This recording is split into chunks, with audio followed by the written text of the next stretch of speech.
ക്ഷേത്രങ്ങളിൽ ഉടുപ്പഴിച്ചുകൊണ്ടേ കയറാവൂ എന്നുള്ള നിർബന്ധ ബുദ്ധി പല ശ്രീനാരായണ ക്ഷേത്രങ്ങളും വെച്ചു പുലർത്തുന്നു. ഇത് തിരുത്തിയേ മതിയാകൂ. കാരണം ശ്രീനാരായണ ഗുരുദേവൻ ക്ഷേത്ര സംസ്കാരത്തെ പരിഷ്കരിച്ചയാളാണ്. പണ്ട് ക്ഷേത്രങ്ങളിൽ സവർണ ജനവിഭാഗങ്ങൾക്ക് മാത്രമേ പ്രവേശനമുണ്ടായിരുന്നുള്ളൂ. അവരെ തിരിച്ചറിയുന്നതിന് വേണ്ടി പൂണൂലൊക്കെ വേണ്ടവണ്ണം അറിയുന്നതിന് വേണ്ടിയാണ് ഈ ഉടുപ്പ് ഊരുന്ന സമ്പ്രദായം ഉണ്ടായതെങ്കിൽ ഇന്നലെ ചെയ്ത ഒരബദ്ധം മൂഢർക്ക് ഇന്നത്തെ ആചാരമാകാം, നാളത്തെ ശാസ്ത്രമതാകാം എന്ന് കുമാരനാശാൻ എഴുതിയതുപോലെ ക്ഷേത്രങ്ങളിൽ ഉടുപ്പഴിച്ചു കയറുക എന്നത് ഒരന്ധവിശ്വാസം ശ്രീനാരായണ സമൂഹവും മുറുകെ പിടിക്കുന്നു. അത് തിരുത്തിയേ മതിയാകൂ. ശിവഗിരി മഠത്തിൻ്റെ മാർഗനിർദ്ദേശം അതാണ്. ഇന്നത്തെ ഈ പരിപാടിയിൽ വളരെ പ്രധാനപ്പെട്ട ഒരു സാമൂഹിക ഇടപെടൽ, അതിന്റെ ഭാഗമായുള്ള ഒരു സന്ദേശം ആദരണീയനായ സച്ചിദാനന്ദ സ്വാമിയിൽ നിന്നും ഉണ്ടായിട്ടുണ്ട്. ഞാനത് പ്രത്യേകമായി എടുത്തു പറയുന്നത്, നമ്മുടെ മാധ്യമങ്ങൾ സാധാരണ ഇത്തരം കാര്യങ്ങളെല്ലാം ശ്രദ്ധിക്കുക, മറ്റെന്തെങ്കിലും വിവാദത്തിന് അവസരമുണ്ടോ നോക്കി നടക്കുകയാണ് ചെയ്യുക. അവരെ ഓർമ്മിപ്പിക്കാനാണ്. ഈ 92ാമത് തീർത്ഥാടന മഹാസമ്മേളനം ഇവിടെ സമുദ്ഘാടനം ചെയ്യുന്നത് കേരളത്തിൻ്റെ ബഹുമാന്യനായ മുഖ്യമന്ത്രി ശ്രീ പിണറായി വിജയൻ അവറുകളാണ്. ഏറ്റവും അർഹതപ്പെട്ട ഒരു വ്യക്തിത്വത്തിനുടമയാണ് ശ്രീ പിണറായി വിജയൻ എന്ന് സൂചിപ്പിക്കുവാൻ ഞാൻ ആഗ്രഹിക്കുകയാണ്. കാരണം നമ്മുടെ ഐക്യ കേരളം രൂപീകൃതമായതിനു ശേഷം ശ്രീനാരായണ ധർമ്മ പ്രചാരണ പ്രവർത്തനത്തിനും ശിവഗിരിക്കും വേണ്ടി ഇവിടുത്തെ ജനാധിപത്യ മതേതര ഗവൺമെൻറ്റുകൾ ഒട്ടേറെ സഹായ സഹകരണങ്ങൾ ചെയ്തിട്ടുണ്ട്.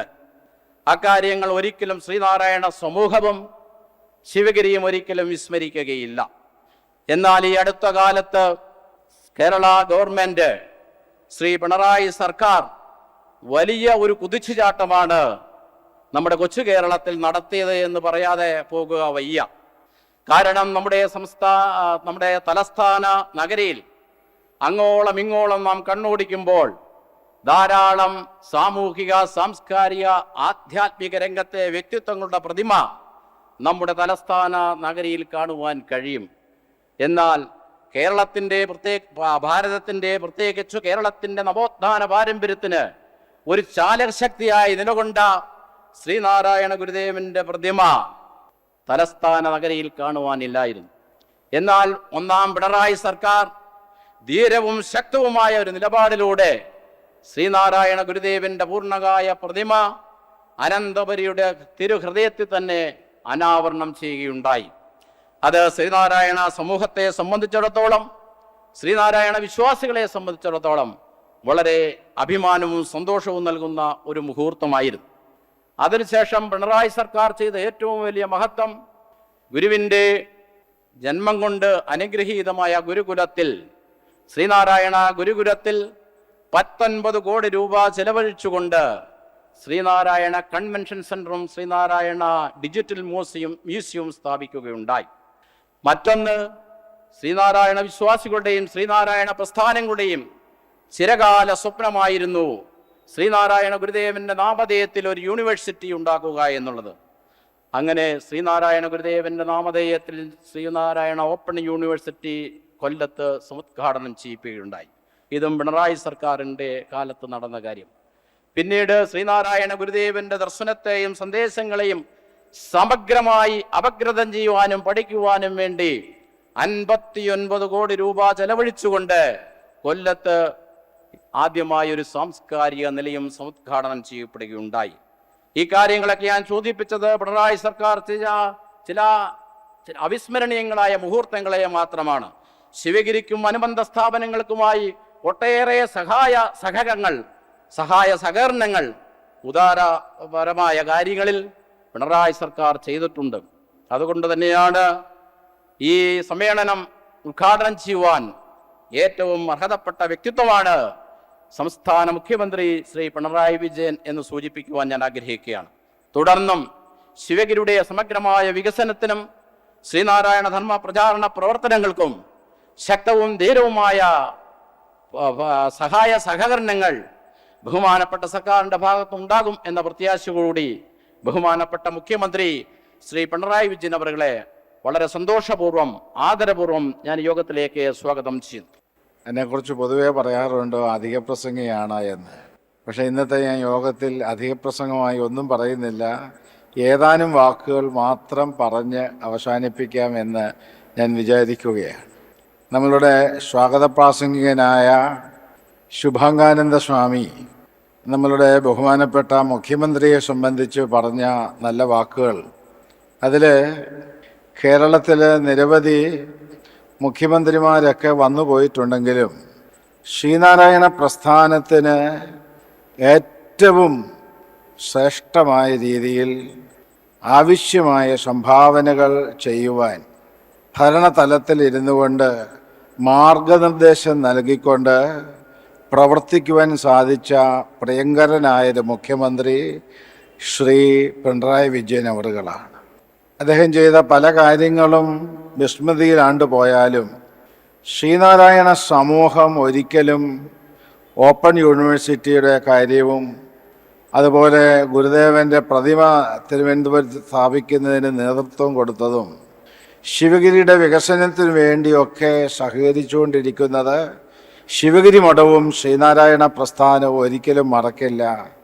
അങ്ങയെ ശ്രീനാരായണ സമൂഹത്തിന് വേണ്ടി ഞങ്ങൾ ഈ വേദിയിൽ വെച്ച് അനുമോദിക്കുകയാണ്. ഇന്ന് ശ്രീനാരായണ പ്രസ്ഥാനത്തെ സംബന്ധിച്ച് ഗുരുദേവൻ എടുത്തു കളഞ്ഞ അനാചാരങ്ങളും അന്ധവിശ്വാസങ്ങളും തിരികെ വന്നുകൊണ്ടിരിക്കുന്ന ഒരു പരിതസ്ഥിതിയിൽ ശ്രീനാരായണീയ സമൂഹം പലതിലും ഭാഗമാക്കുകളാവുകയും പല കാര്യങ്ങളിലും കയ്യും കെട്ടി നോക്കി നിൽക്കുകയും ചെയ്യുന്ന സ്ഥിതിവിശേഷമുണ്ട്. കേരളത്തിൽ മനുഷ്യൻ്റെ പേരിൽ യാഗങ്ങൾ നടത്തുക, മനുഷ്യ മാംസം ഹോമിക്കുന്ന രൂപത്തിലുള്ള യാഗങ്ങൾ നടത്തുക തുടങ്ങിയ അന്ധാചാരങ്ങളിലേക്ക് പോലും നമ്മുടെ രാജ്യം വഴിമാറിക്കൊണ്ടിരിക്കുകയാണ്. അടുത്ത കാലത്തായി കേരളത്തിൽ വ്യാപകമായി പ്രചരിച്ചുകൊണ്ടിരിക്കുന്നത് ജ്യോത്സ്യവും പ്രശ്നവും അന്ധവിശ്വാസങ്ങളുമാണ്. ശ്രീനാരായണ സമൂഹം അറിഞ്ഞോ അറിയാതെയോ ഇതിലൊക്കെ ചെന്ന് വീഴുകയാണ്. ഒരു ക്ഷേത്രത്തിൽ പ്രതിഷ്ഠ നടത്തുന്നതിന് വേണ്ടി മുഹൂർത്തം നിശ്ചയിക്കണമെന്ന് പറഞ്ഞപ്പോൾ ഗുരുദേവൻ പ്രതിഷ്ഠ നടത്തി ഇനി മുഹൂർത്തം നോക്കിക്കൊള്ളൂ എന്ന് പറഞ്ഞ മഹാത്മാവാണ്. ആ മഹാഗുരുവിൻ്റെ അനുയായികളായിരിക്കുന്ന ആളുകൾ ഒരിക്കലും അന്ധാചാരങ്ങളിലും അനാചാരങ്ങളിലും ജ്യോത്സ്യൻ്റെയും പ്രശ്നകാരിയുടെയും ഒക്കെ വഴിയെ പോകുന്നവരായി തീരുവാൻ പാടുള്ളതല്ല. അതുപോലെ ഗുരുദേവൻ അരുവിപ്പുറത്തും ശിവഗിരിയിലും ആലുവായിലുമൊക്കെ സ്ഥാപനങ്ങൾ, ആശ്രമങ്ങൾ, ക്ഷേത്രങ്ങളൊക്കെ നമുക്ക് സ്ഥാപിച്ചു തന്നപ്പോൾ അവിടെ എല്ലാവർക്കും ജാതി മത വ്യത്യാസമില്ലാതെ എല്ലാവർക്കും ഒരുപോലെ പ്രവേശനം അനുവദിച്ചിരുന്നു. പക്ഷെ ഇപ്പോൾ പല ക്ഷേത്രങ്ങളിലും മറ്റ് മതക്കാർക്ക് പ്രവേശനമില്ല. ചില ശ്രീനാരായണീയ ക്ഷേത്രങ്ങൾ പോലും അത് പിന്തുടർന്ന് കാണുമ്പോൾ വലിയ ഖേദം തോന്നുന്നു. അതിനേക്കാൾ ക്ഷേത്രങ്ങളിൽ ഉടുപ്പഴിച്ചുകൊണ്ടേ കയറാവൂ എന്നുള്ള നിർബന്ധ ബുദ്ധി പല ശ്രീനാരായണ ക്ഷേത്രങ്ങളും വെച്ചു പുലർത്തുന്നു. ഇത് തിരുത്തിയേ മതിയാകൂ. കാരണം ശ്രീനാരായണ ഗുരുദേവൻ ക്ഷേത്ര സംസ്കാരത്തെ പരിഷ്കരിച്ചയാളാണ്. പണ്ട് ക്ഷേത്രങ്ങളിൽ സവർണ ജനവിഭാഗങ്ങൾക്ക് മാത്രമേ പ്രവേശനമുണ്ടായിരുന്നുള്ളൂ. അവരെ തിരിച്ചറിയുന്നതിന് വേണ്ടി പൂണൂലൊക്കെ വേണ്ടവണ്ണം അറിയുന്നതിന് വേണ്ടിയാണ് ഈ ഉടുപ്പ് ഊരുന്ന സമ്പ്രദായം ഉണ്ടായതെങ്കിൽ ഇന്നലെ ചെയ്ത ഒരബദ്ധം മൂഢർക്ക് ഇന്നത്തെ ആചാരമാകാം, നാളത്തെ ശാസ്ത്രമതാകാം എന്ന് കുമാരനാശാൻ എഴുതിയതുപോലെ ക്ഷേത്രങ്ങളിൽ ഉടുപ്പഴിച്ചു കയറുക എന്നത് ഒരന്ധവിശ്വാസം ശ്രീനാരായണ സമൂഹവും മുറുകെ പിടിക്കുന്നു. അത് തിരുത്തിയേ മതിയാകൂ. ശിവഗിരി മഠത്തിൻ്റെ മാർഗനിർദ്ദേശം അതാണ്. ബഹുമാനപ്പെട്ട SNDP യോഗത്തിൻ്റെ ജനറൽ സെക്രട്ടറിയും ഇക്കാര്യത്തിൽ തുറന്ന് പ്രഖ്യാപനം ചെയ്തിട്ടുണ്ട്. ഈ കഴിഞ്ഞ ദിവസം ഞാൻ വിശ്വഹിന്ദു പരിഷത്തിൻ്റെ ഒരു പ്രവർത്തകൻ ശിവഗിരിയിൽ വന്നപ്പോൾ അദ്ദേഹമായിട്ട് സംസാരിച്ചപ്പോൾ പറഞ്ഞു, ഞങ്ങളുടെ ക്ഷേത്രങ്ങളിലെല്ലാം ഞങ്ങൾ ഉടുപ്പ് ഊരണമെന്ന് നിർബന്ധം പിടിച്ചിട്ടില്ല. പിന്നെ ഉടുപ്പ് ഊരിയെ കയറാവൂ എന്ന് നിർബന്ധം പിടിക്കുന്നതിൽ ശ്രീനാരായണ പാരമ്പര്യം പിന്തുടരുന്ന ചില വൈദികന്മാരുമുണ്ട്. അത് മനസ്സിലാക്കി പ്രതികരിക്കുവാൻ, അന്ധാചാരങ്ങളെ ദൂരീകരിക്കുവാൻ ശ്രീനാരായണ സമൂഹം ഉണർന്നു നിന്ന് പ്രവർത്തിക്കേണ്ടത് കാലഘട്ടത്തെ സംബന്ധിച്ച് ഏറ്റവും അനിവാര്യമായൊരു ഘടകമാണ്.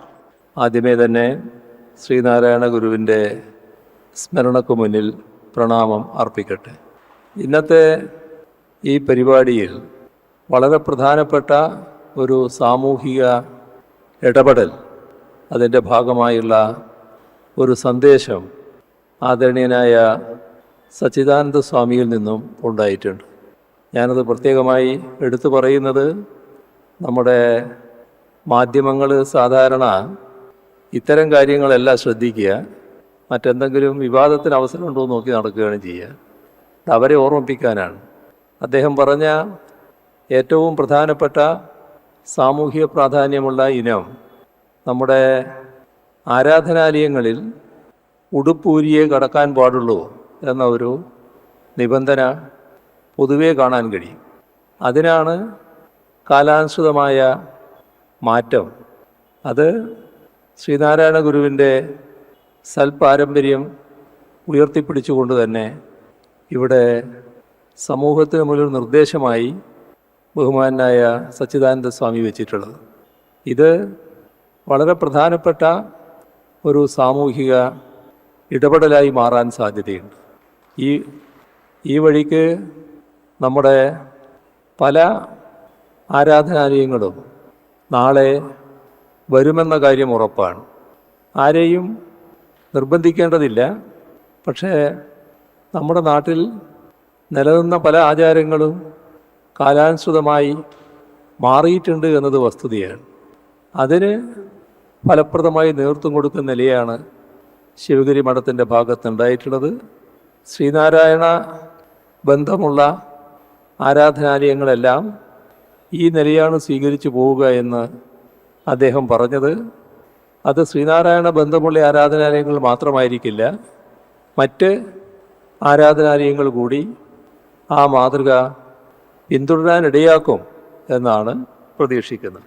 ഈ സമ്മേളനം നടക്കുന്ന ഘട്ടം, വൈക്കം സത്യാഗ്രഹം, ആലുവ സർവമത സമ്മേളനം, ഇവയുടെയൊക്കെ അനുഭവമെടുത്താൽ കേരളത്തിൻ്റെ നവോത്ഥാന ചരിത്രത്തെ സമ്പുഷ്ടമാക്കിയ സുപ്രധാന സംഭവങ്ങളാണ്. ആ സംഭവങ്ങളുടെ ശതാബ്ദി ഘട്ടമാണ് ഇത് എന്ന് നമുക്കേവർക്കും അറിയാം.